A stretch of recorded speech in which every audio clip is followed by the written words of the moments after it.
Look, this is really a central issue for us. And when you're watching TV and you're listening to the politicians and they're spilling out what we need to do with our economies and how we need to fix our jobs, they always talk about trade as if it's a side issue, as it's not really the central core of the problem with our economy.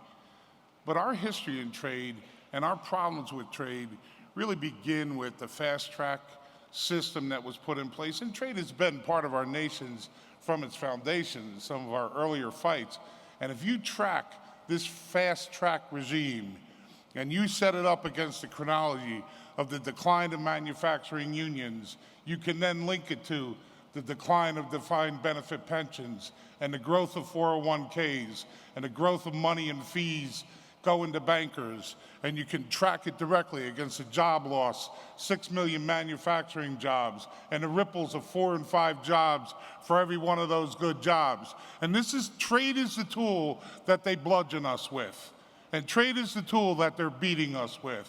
And trade is the tool that they're using to strip out the middle class and find us with our communities with no manufacturing base and no jobs and no tax base, and then turn on the public sector workers and turn out their pockets and say we have nothing to pay you with.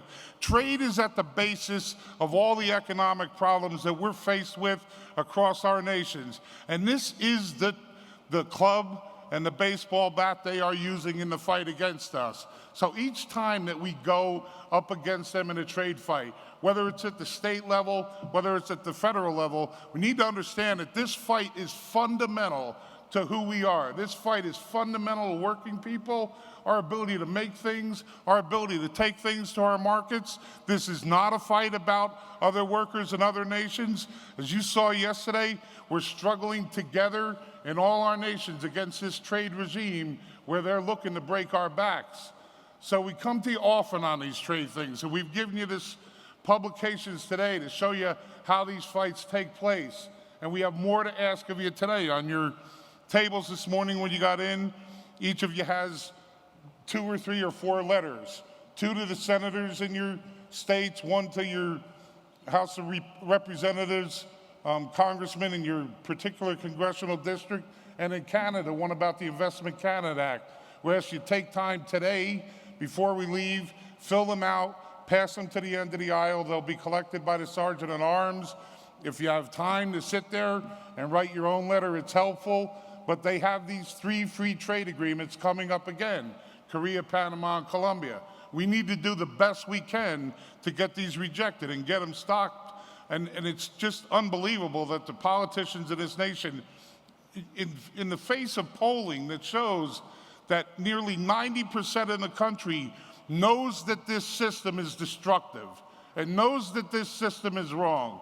And there is support out there in your communities beyond the labor movement. There is support out there across our countries that understand that this system is fundamentally undermining our nation's abilities to have economies that thrive and potential and future for growth.